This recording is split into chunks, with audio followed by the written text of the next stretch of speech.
We are now going to be joined by Township Clerk for West Bloomfield, Debbie Binder, to talk about some of the important things that voters need to know for the upcoming voter registration deadline. Debbie, thank you so much for joining us this morning. Thank you for having me today. Debbie, could you first start off by telling our viewers a little bit about your role as a Township Clerk here in West Bloomfield? Okay, as a Township Clerk, the job is actually very big, but the one part that's definitely known to everybody is that by statute, by state statute, I conduct the elections for the township so that everybody gets a chance to have their voice heard. That's probably one of the biggest parts of my job. But I also set the agenda for the township board meetings, procure the information, do the follow-up. I'm what's called the MMRMA rep. I handle the insurance for the township. I'm the representative for the township's insurance agency. I'm the FOIA coordinator, the Freedom of Information Act coordinator. Clerk's office is kind of the hub for anybody that first comes to the township. Oftentimes they'll come through the clerk's office. That if we don't have the answer ourselves, we're able to send them where they need to go to get the correct answer. Debbie, with the proposed redistricting in Michigan, could you give us some insight and talk a little bit about, if those plans go into motion now, how that would impact West Bloomfield and the districts surrounding the area? Okay, so the redistricting plans are supposed to be done by April 4th. We are in the process. The state has done their part of implementing the plans. The county is working on it. There are legal challenges that we don't have, where that stands yet. But all anticipation is that we will have that by April 4th. It is a statutory deadline. Any changes created by redistricting, every single voter in West Bloomfield Township will receive a new voter ID card after April 4th. So I would encourage our residents to watch their mailboxes around that time, looking for that new voter ID card.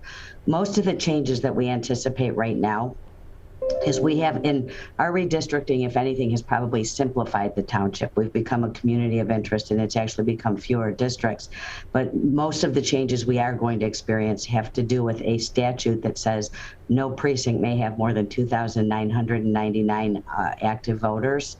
And we have a few precincts that one was above that number and two were very close to that number. So we did have to create a 26th precinct. We have 25, we now have 26 precincts. So some people will move their precinct, but we took great care to do it as, it was like a puzzle to put together.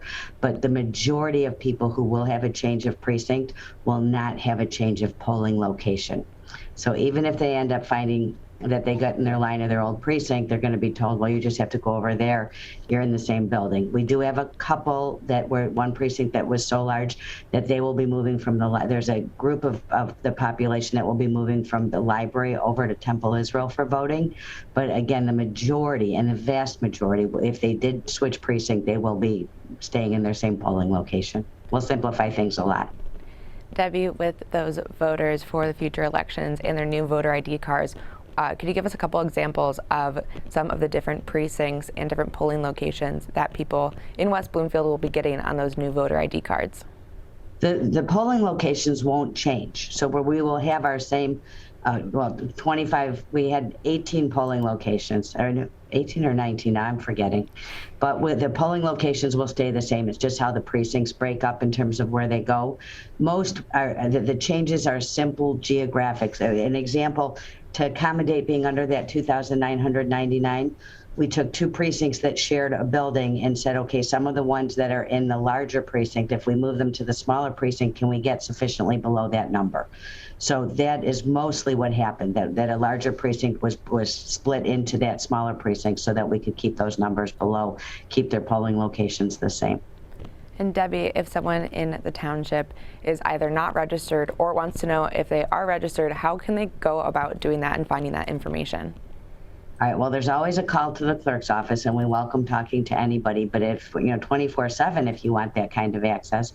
If you go to michigan.gov/vote, it's the Michigan Voter Information Center, and you can get a lot of information there. You're able to register to vote. You're able to get your sample ballot. You're able to check what your districts are.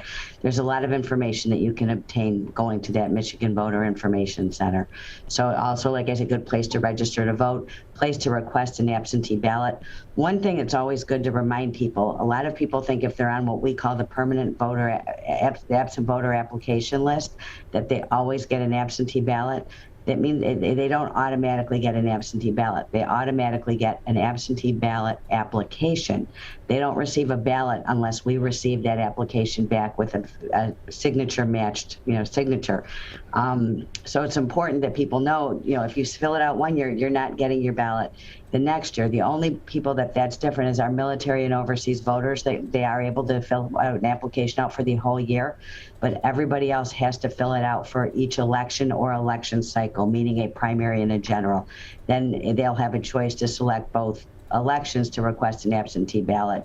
But other than that, they do have to do it each election. So it's important to keep that in mind. Being on that permanent absent voter application list does not mean you automatically get a ballot.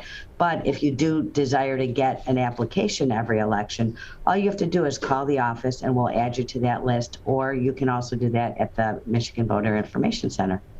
Yes, very important information for those voters looking to get those absentee ballots. And Debbie, with voting and those ballots and counting the ballots, you need election workers and the election workers to work at those precincts. Can you tell us a little bit of information if someone was looking to either apply for those election worker jobs, how they can do so, and what's the training behind that? Okay, it's a great opportunity for people who need something for their college apps or their resume. It's a phenomenal opportunity to do that, to be an election worker. But even if that's not what you need, a lot of people just find it an extremely rewarding experience.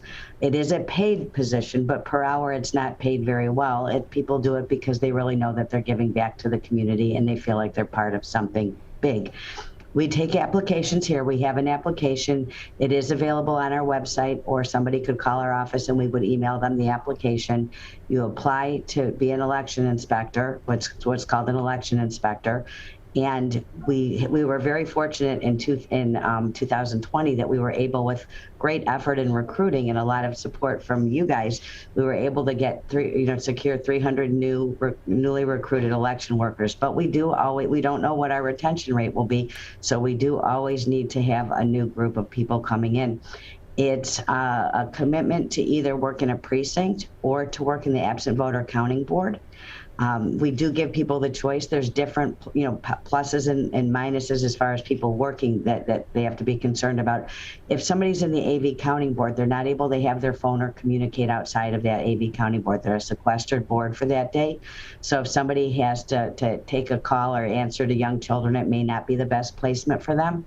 But for somebody who's looking for an opportunity to get involved and maybe be a little more sedentary, it is a little more sedentary working in the AV counting board. We're working in the precinct is not.